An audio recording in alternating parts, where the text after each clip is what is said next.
അരുൺ, ഇപ്പോൾ പാർട്ടിയെ കോടതിയിൽ എത്തിക്കാനാണ് ഇഡിയുടെ തീരുമാനം. 8 ബാങ്ക് അക്കൗണ്ടുകളിലെ പണം ഫ്രീസ് ചെയ്തിരിക്കുന്നു. 60 ലക്ഷം രൂപയുടെ നിക്ഷേപം കണ്ടുകെട്ടിയിരിക്കുന്നു. പാർട്ടിയെ കോടതിയിൽ എത്തിക്കുമ്പോൾ എങ്ങനെയാണ് പാർട്ടിയുടെ പ്രതിരോധം? പാർട്ടിയുടെ സംസ്ഥാന സെക്രട്ടറി സഖാവ് എം പി ഗോവിന്ദൻ മാസ്റ്റർ തന്നെ വളരെ വിശദമായി പറഞ്ഞിട്ടുണ്ട്. രാഷ്ട്രീയപരമായിട്ടും നേരിടും, അതുപോലെ തന്നെ നിയമപരമായിട്ടും നേരിടും. ഇപ്പോൾ ഏതെങ്കിലും പാർട്ടിയുടെ അക്കൗണ്ടിൽ പണമുണ്ടെങ്കിൽ അത് കരിവണ്ണൂർ ബാങ്കുമായി ബന്ധപ്പെട്ടുകൊണ്ട് നടക്കുന്ന അന്വേഷണത്തിന്റെ ഒരു പ്രൊസീഡ്സ് ഓഫ് ക്രൈം ആണെന്ന് കണ്ടെത്താൻ കഴിയില്ലല്ലോ. ഒരു തരത്തിലുള്ള വസ്തുതാപരമായിട്ടുള്ള വിവരങ്ങളും പുറത്തു വന്നിട്ടില്ല, ഒരു തരത്തിലുള്ള തെളിവും കിട്ടിയിട്ടില്ല. രാഷ്ട്രീയ വൈരാഗ്യത്തിന്റെ പേരിൽ കുറച്ച് നാളായി കരിവണ്ണൂർ ബാങ്കിന്റെ പേരിൽ CPM-നെ വേട്ടയാടാൻ വേണ്ടി നടത്തിക്കൊണ്ടിരിക്കുന്ന ശ്രമങ്ങളുടെ തുടർച്ചയായിട്ട് തന്നെയാണ് ഞങ്ങൾ ഇതിനെ കാണുന്നത്. ഇപ്പോൾ പത്രമാധ്യമങ്ങളിലൂടെ വന്ന വിവരമേ ഉള്ളൂ. ഔദ്യോഗികമായിട്ടൊരു വിവരമോ പ്രതിപട്ടികയിൽ CPM-നെ ഉൾപ്പെടുത്തിയതിൻ്റെ ഏതെങ്കിലും തരത്തിലുള്ള ഫർദർ റിപ്പോർട്ടോ ഞങ്ങളുടെ മുന്നിൽ ഇല്ല. പത്രമാധ്യമങ്ങളിൽ വന്ന വാർത്ത മാത്രമേ ഉള്ളൂ. അത്തരത്തിൽ ഏതെങ്കിലും തരത്തിലുള്ള റിപ്പോർട്ട് വന്നാൽ നമുക്ക് അതിനെ വച്ചുകൊണ്ട് ചർച്ച ചെയ്യാം. പക്ഷേ ഇപ്പോൾ ഞങ്ങൾ മനസ്സിലാക്കുന്നത് കഴിഞ്ഞ കുറച്ച് മാസങ്ങളായി ED നടത്തിക്കൊണ്ടിരിക്കുന്ന അന്വേഷണത്തിന്റെ തുടർച്ച എന്ന രൂപത്തിൽ എങ്ങനെയെങ്കിലും CPM-നെ ഈ വിഷയത്തിലേക്ക് വലിച്ചിഴക്കാൻ അവർ നടത്തിക്കൊണ്ടിരിക്കുന്ന പ്രവർത്തനങ്ങളുടെ തുടർച്ച എന്ന രൂപത്തിൽ തന്നെയാണ് ഇത് കാണുന്നത്. ഇപ്പൊ കരിവണ്ണൂർ ബാങ്ക് സംഭവം ഏറ്റവും ആദ്യം പുറത്തു വന്നത് എങ്ങനെയാണ്? സഹകരണ ബാങ്ക് ശരിക്കും സഹകരണ പ്രസ്ഥാനം നടത്തിയ അന്വേഷണമാണ്. സെക്ഷൻ 65 എൻക്വയറി നടത്തി സഹകരണ വകുപ്പ് നടത്തിയ അന്വേഷണത്തിന്റെ ഭാഗമായി വായ്പകൾ കൊടുക്കുന്നതിലും നിക്ഷേപം സ്വീകരിക്കുന്നതിലുമെല്ലാം ക്രമക്കേടുകൾ നടന്നിട്ടുണ്ടെന്ന് ബോധ്യപ്പെട്ടു. 68 പ്രകാരം section 68 of cooperative societies act പ്രകാരം ആ ക്രമക്കേടുകളുടെ ഭാഗമായി ആരാണോ ക്രമക്കേട് നടത്തിയത് അവരിൽ നിന്ന് തന്നെ ആ തുക ഈടാക്കി എടുക്കാൻ വേണ്ടിയിട്ടുള്ള സർചാർജ് നടപടികൾ ആരംഭിച്ചു. ആ നടപടികളുമായിട്ട് മുന്നോട്ട് പോകുമ്പോൾ പിന്നെ പോലീസ് കേസ് രജിസ്റ്റർ ചെയ്തു.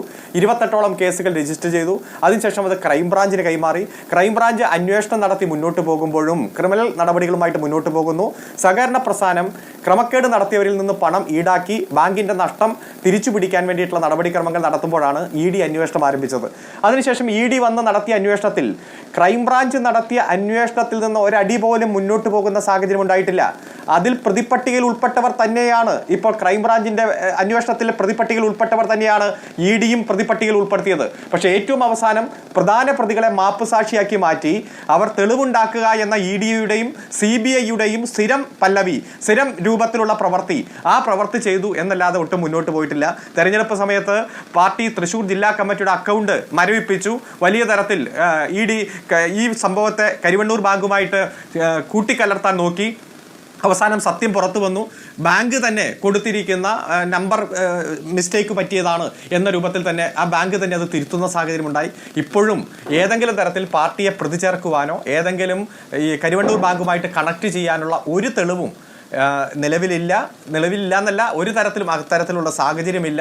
ഇവിടെ രാഷ്ട്രീയ പ്രസ്ഥാനങ്ങളെ വേട്ടയാടാനും അതിന്റെ നേതാക്കന്മാരെ വേട്ടയാടാനും രാജ്യത്ത് കുറെ വർഷങ്ങളായി ED നടത്തി. ശരി അരുൺ, ഈ കേസിൽ ഒരു പ്രത്യേകത, ഈ കേസിൽ തട്ടിപ്പ് നടന്നു എന്നുള്ള കാര്യം സർക്കാർ സമ്മതിക്കുന്നുണ്ട്. കോടികളുടെ തട്ടിപ്പ് നടന്നു എന്നുള്ളത്, ആ പണം തിരികെ നൽകിക്കൊണ്ടിരിക്കുകയാണെന്നൊരു വാദം അവിടെ നിൽക്കുന്നു. പക്ഷേ ആ തട്ടിപ്പിൽ ആർക്കൊക്കെ പങ്ക് എന്നതിലേക്ക് കൃത്യമായ അന്വേഷണം പോലീസിന്റെ ഭാഗത്തുനിന്നോ ക്രൈംബ്രാഞ്ചിന്റെ ഭാഗത്തുനിന്നോ പോയിട്ടില്ല എന്നുള്ളതാണ് പ്രധാനപ്പെട്ട ആരോപണം.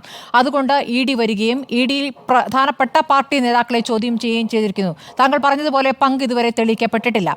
പക്ഷെ അപ്പോഴും കേസുണ്ട് എന്നുള്ള കാര്യം നിങ്ങൾ സമ്മതിക്കുന്നു എന്നിടത്താണ് ഇത് മറ്റു കേസുകളിൽ നിന്ന് വ്യത്യസ്തമാകുന്നത്. അതായത് ഈ ഡൽഹിയിലെ മദ്യനയ അഴിമതി കേസിൽ നിന്ന് വ്യത്യസ്തമാകുന്നത് ആ നിലയ്ക്കാണ്. ഞാൻ താങ്കളിലേക്ക് വരാം.